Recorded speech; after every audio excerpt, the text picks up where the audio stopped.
বুঢ়ীৰ সাধু ধৰা কাউৰী আৰু উপচি চৰাইৰ সাধু। এক বোলে ধৰা কাউৰী আৰু এটা টিপচী চৰাই আছিল। সিহঁত দুয়ো সখী বান্ধিলে। এদিন দুয়ো একেলগে এজোপা গছৰ ডালত বহি আছিল। এনেতে দেখিলে বুঢ়ীয়ে ধান সিজাই চোতালত মেলি দিছে। ধৰা কাউৰীয়ে টিপচীক ক'লে, সখী সখী, চোৱাচোন, সেই বুঢ়ীজনীয়ে সিজোৱা ধান ৰ'দত মেলি দিছে। এথাপ মাৰি আমি আনোহক আহা।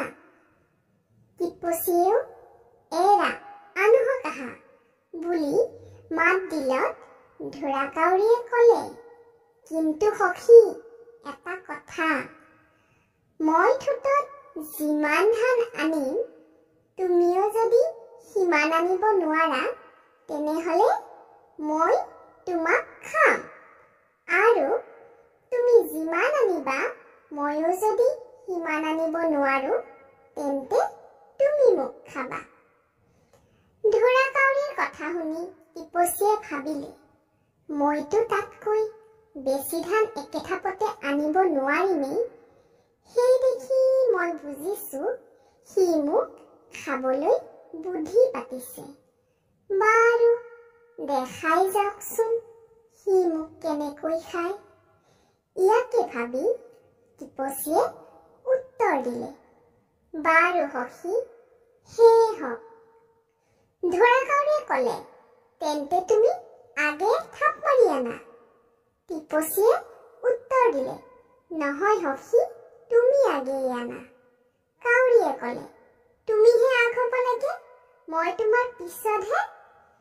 এই কথা শুনি টিপচীয়ে তাৰ এখুদমান ঠোঁটেৰে থাপ মাৰি এঠোট ধান আনিলে, কিন্তু সি নিচেই তাকৰ। তাৰ পিছত ধৰা কাউৰীয়ে থাপ মাৰি ইমান ধান আনিলে যে টিপচীয়ে অনা ধানতকৈ সি অনেক গুণে সৰহ।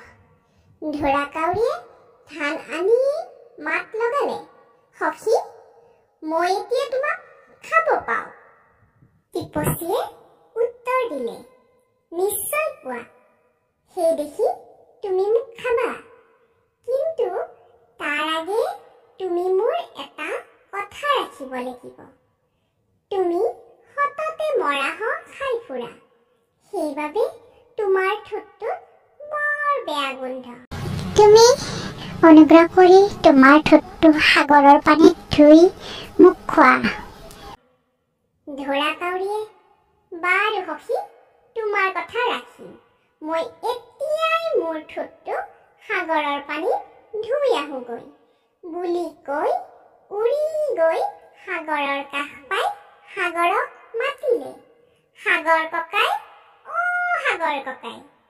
সাগৰে উত্তৰ দিলে, কি হৈছে?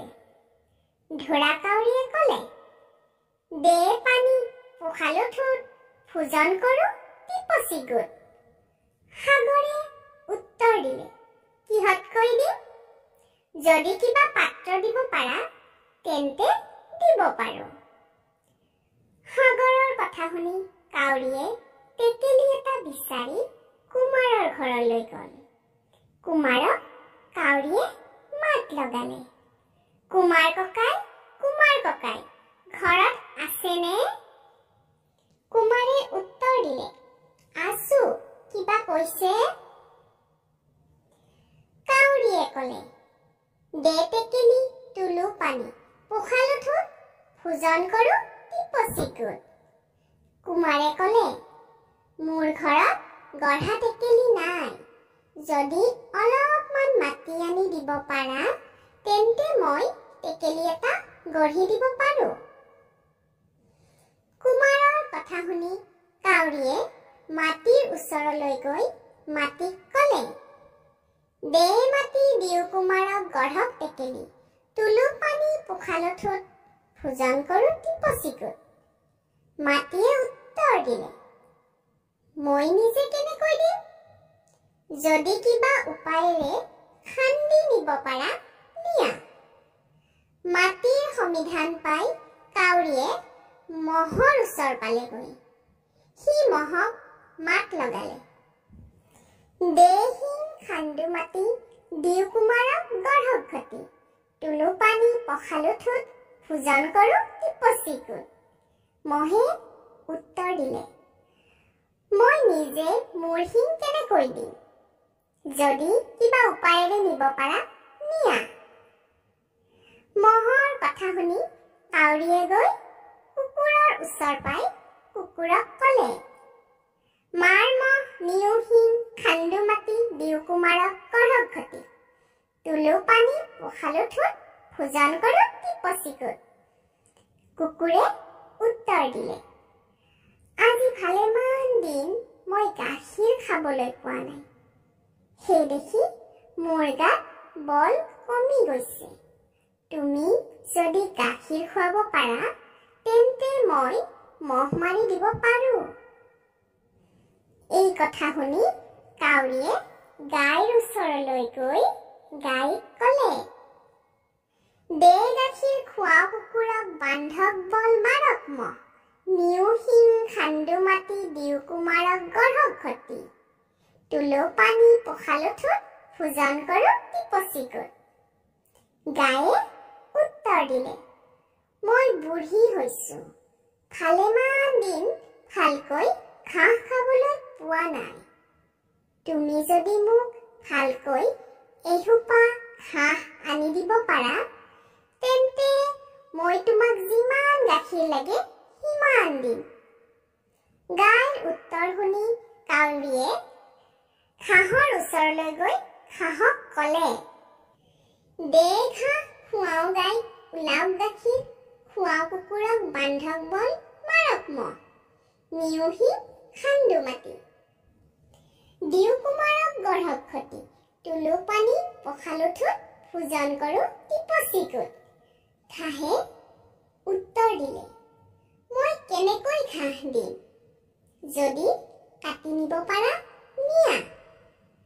ঘাঁহৰ কথা শুনি কাউৰীয়ে কমাৰৰ ঘৰ পালেগৈ।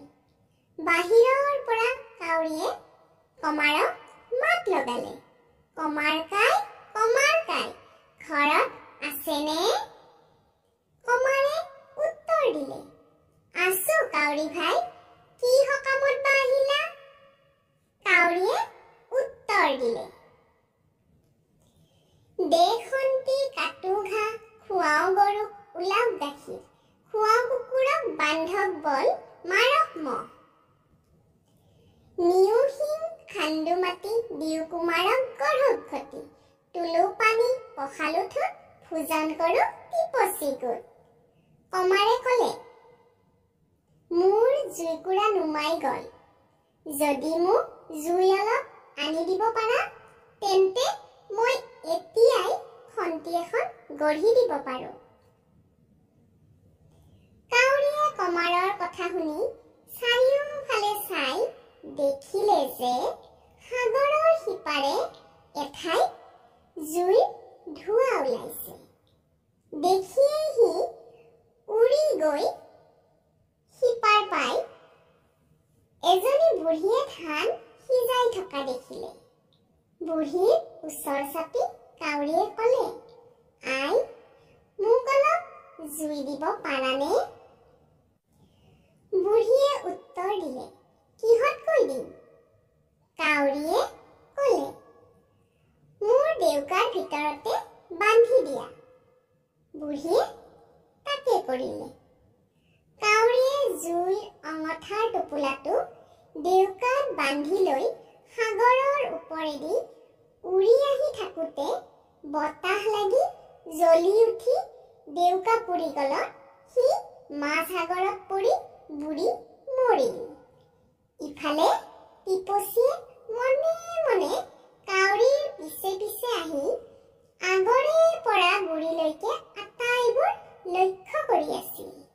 শেষত কাউৰীৰ এনে মৃত্যু দেখি সি সন্তোষ পাই এজোপা গছৰ ডালৰ পৰা উৰি আন এজোপা গছৰ ডালত পৰিলগৈ আৰু মোৰ কাপোৰ কানি ক'লা হলত ময়ো গুচি আহিলো।